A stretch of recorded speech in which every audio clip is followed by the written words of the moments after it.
they never considered it as part of the evidence that they evaluated, and that they maybe that would have changed things just a little bit. I'm like, come on. But the way, I mean, and Roger Goodell, my timeline was pretty much lit up with people kind of in agreement with where I would come with that, saying, come on, you're the most powerful commissioner in sports. You run the most powerful sport. You're going to sit here and hide behind that, well, I go through the process and what my people tell me. And if they need me there, I'll talk to Josh Gordon, but they can handle him without me. No, dude, you can make it right if you want. And I believe that other people would have. And I think he's just hiding behind. And then the no precedent. And I don't care. Set a precedent then. Set a precedent. You know what I mean? Yeah, that's right. And that is really a lame excuse. And every 13-year-old NFL fan with an internet connection to send a video of Ray Rice, but the commissioner of the league can't, find a way to take a look at it. That's incredibly lame, and I can't believe he actually said that with a straight face. I mean, set a precedent. If you know it, even if it gets overturned, okay, maybe the collective bargaining agreement don't let you do it. Say, you know what? I'm suspending him for a year or for a half a year or whatever you decide. And then let them overturn it, because then at least you laid down the law, and maybe the collective bargaining agreement has to go, well, we're not allowed to let you do that. But at least you made the point that you weren't going to stand by, instead of going, well, we think that's a fair punishment, and we feel that he's learned his lesson and that he's turning things around. And remember, the most important thing is how he's handled it since it happened. According to the commissioner, that's the most important thing out of all of it, is how he's handled it since. Yeah, that's, I don't know. I talked exactly. last week about NFL doing things in a weasel way. I didn't expect you to have nothing. Oh, no. I really don't have anything other than say that it's typical of the NFL to sort of weasel word their way around these things instead of, like you say, coming forward and taking a stance and having having a firm position on it. And even if, like you say, it gets overruled sometime later on, or if you can't get it past the union, at least you've had a principle to stand on instead of sort of a finger in the wind kind of approach to it. What Josh Gordon should have done is sucker punch the person smoking weed next to him that gave him that secondhand smoke, because then he would have only got a 2-game suspension, whether that was a male or a female. He would have been good to go. Yeah, that's true. Maybe just, lean over and whatever you need to do, John. You're breaking up on me. My man, Dan, enjoy your vacation. We'll catch up with you next week, and in the meantime, have a good time up north. I have a lot of Buckeye stuff to talk about by Monday, and thanks, sir. You got it. My man, Dan Wismar, he's so far north we can't hear him anymore, but he stopped by with us today. Great conversation. We're going to give him Wednesday off to enjoy his vacation. We'll come back with him next week. We're going to take a break. When we come back, we'll talk about what Dan was talking about, the Wiggins jersey, the love trade up in the air, Paul George. Ugh. Oh, man, I'll tell you, disgusting. Just, man, that's Sean Livingston like there, man. My man Charles sent me a message, said, man, you could actually hear it chip the floor. I'm like, ugh. It's just cold chills. We'll talk about that. Wiggins, love. Tiger pulls out. We'll get into all the latest here. We'll wrap up the day, set the stage for the Indians tonight. Andy Dalton you talk about doing the money dance. He's doing the money dance today. Unreal. Man, they're giving away Monopoly money in the NFL. I should have been a football player. All right, we'll be back wrapping things up. Final segment of the Sports Fix coming up next.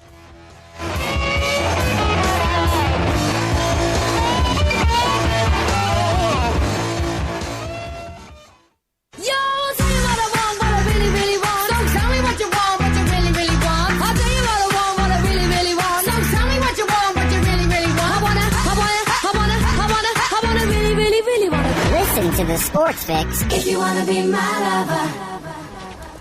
Hey guys, before we go to the break, I want to talk to you a little bit again about our good friends at Harry Buffalo North Olmsted. Of course, you know during Brown season, we're there each and every week. What a fun time it was last year. But not just that, so many more reasons for you to check out the Harry Buffalo today. The UFC, the Ultimate Fighting Championships, some of the hottest fights in the world today. Each and every one of their huge events. Harry Buffalo is one of the few places in Northeast Ohio you can go there and watch each and every UFC fight at the Harry Buffalo. And let me tell you, I've been there. The people are out the door. They are to the rafters. It is one of the craziest environments for some UFC fights. Wing Mondays, they've got great deals on wings and drinks. And every day of the week, there's a different special, a different deal. And don't forget the Bison Burger, the unbelievable. It is the combination of a fantastic burger and eating healthy combined into one unbelievable sandwich. You have got to get a Bison Burger while you're there. So whatever you're looking for, whatever day of the week, Monday through Friday, Saturday, Sundays, there's something for you at the Harry Buffalo North Olmsted, just outside Great Northern Mall. Check them out today. Harry Buffalo, join the herd. It's an addiction. The Sports Fix. We'll be right back. Indians fans, GV Art and Design has unleashed their new baseball collection. This summer, you've got to have one of the hottest baseball shirts available. Indians themes, GV Art has them covered from top to bottom. Chief Wahoo, keep the Chief, one of the hottest sellers going today. GV Artwork, knocking it out of the park, teaming up with Michael Brantley to create a custom Dr. Smooth t-shirt, bringing back an old classic. GV Artwork, bringing out the wild thing. Give them the heater design. The Cleveland That I Glove collection continues to grow. New designs for women and so much more. GVArtwork.com, bringing it full force to the plate for baseball season this year. Whether you check them out online, GVArtwork.com, use the sales code FIX10, FIX10 to save 10% on your total purchase. Whether you go to their store in Lakewood, check them out at the Cleveland Indians team shops around Progressive Field and so much more. GV Art and Design. It's not just a shirt, it's a statement. Whether it's an oil change or a new set of tires, Quick Lane at Valley Ford Truck has you covered for your car care needs. They're your neighborhood quick service experts. They also offer a low price tire guarantee. Choose from 13 brands, and if you find the same tires at a lower price within 30 days, Quick Lane at Valley Ford will refund the difference. 5715 Canal Road, right under the 480 bridge in Valley View. Come see why life is better in the Quick Lane. QuickLane.com/Valley Ford Truck.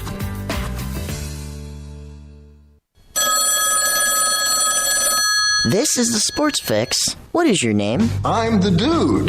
So that's what you call me, you know? That or his dudeness or duder or, El Duderino if you're not into the whole brevity thing. Dude, what do you want? Well, it's this rug I have. It really tied the room together. We are not a show to be swept under the rug. We are a show to be heard. It's the Sports Fix.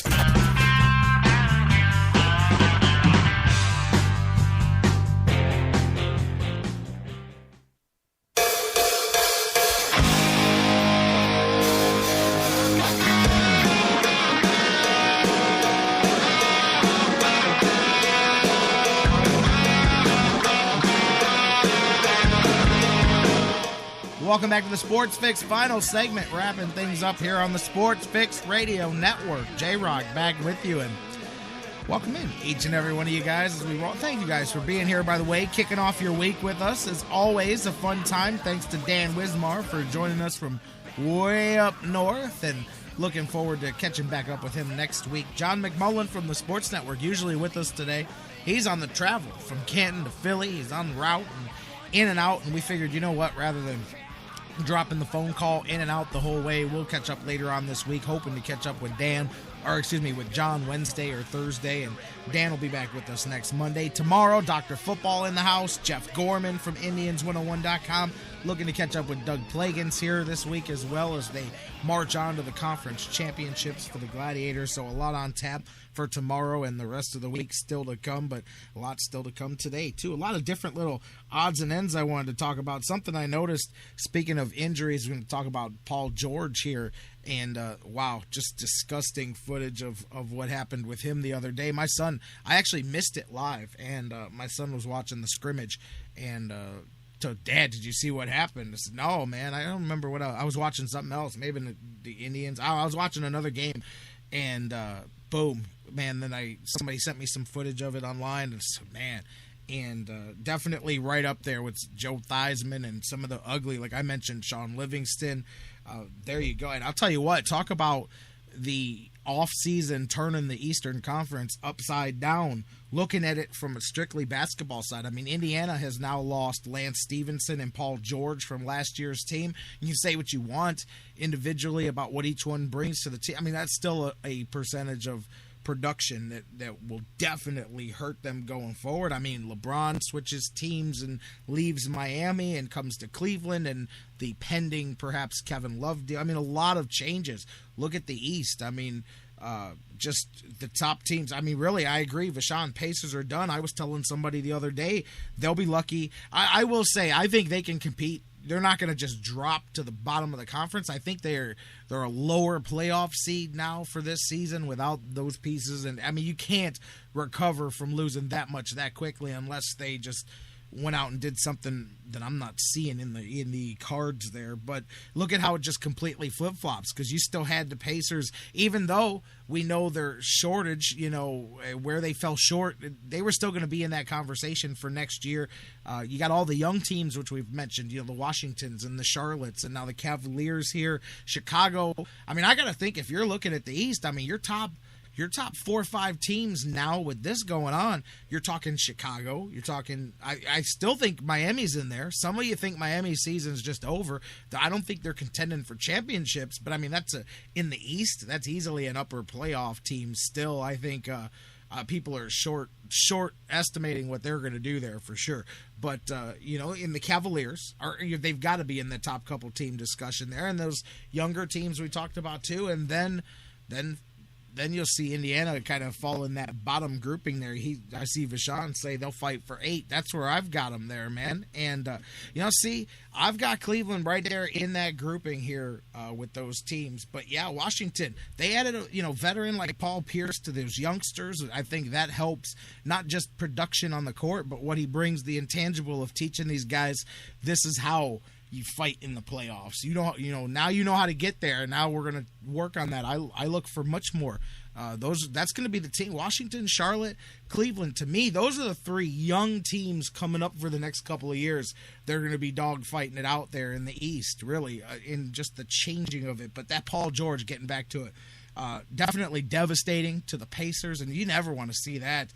And you know, though, now all of a sudden, I guess this is the typical sports talk radio thing. I saw tons of people flaming the NBA for letting these guys play in these tournaments. I know Mark Cuban's a big anti-Olympic, anti-national team guy. He thinks that, you know, and partly right, that they're making money off of this, they being the other countries and the national teams and those programs making money off of what the NBA owners look at as assets and parts of their franchise, you know, and I get that argument too, but, you know, all I'm going to say is before this, nobody was sitting here going, hey, as in the Olympics. I mean, this was all discussed when that bridge was crossed and they went and broke that barrier and you wanted to have the dream team and all of that. Well, that's what you get. And some teams are more than welcome to stop their teams from playing. No, see, there's the problem, is that from a PR standpoint, no team wants to be the team that looks at their guy and says, hey, man, you can't go play for the U.S. You can't go play for Brazil. You can't go play for your country, because they don't want that. But that's what they all want to do. I don't care what they tell you. I don't care how patriotic they are. They all want to tell you, no, you can't go play. No, LeBron, you cannot go play. No, none of them. You don't. And this is why. But that happens. And here's the thing. And the Pacers were straight up about this. They didn't blame it on the playing the extra game, playing the international type thing. They didn't blame it on any of that. This could have happened anywhere. And Paul George could have very well been hooping it up in his private gym, getting his summer workout in, and he could have just as easily done the same thing to himself. There wasn't, and I saw somebody try to say that it may have happened because the stanchion on the ground was less than 4 feet away from the baseline. It may have been 3.5 feet from the baseline. Unless he tripped over the damn thing and broke his leg, then I don't know what part of the discussion that has to do with. But at the end of the day, nobody was saying nothing until he got hurt. Then afterwards, it's an uproar that these guys are playing in these things. I mean, it's that simple. If you don't want them to do it, then you say no. I would prefer, and you let your fans be mad at you, and you let them say, hey, Dan Gilbert's a meanie, and he said Kyrie can't play in the Olympic game, but that's otherwise there's nothing you can do about it, man. But there's a good point is that very well could have happened anywhere else. But man, was it ugly. You hate to see that happen.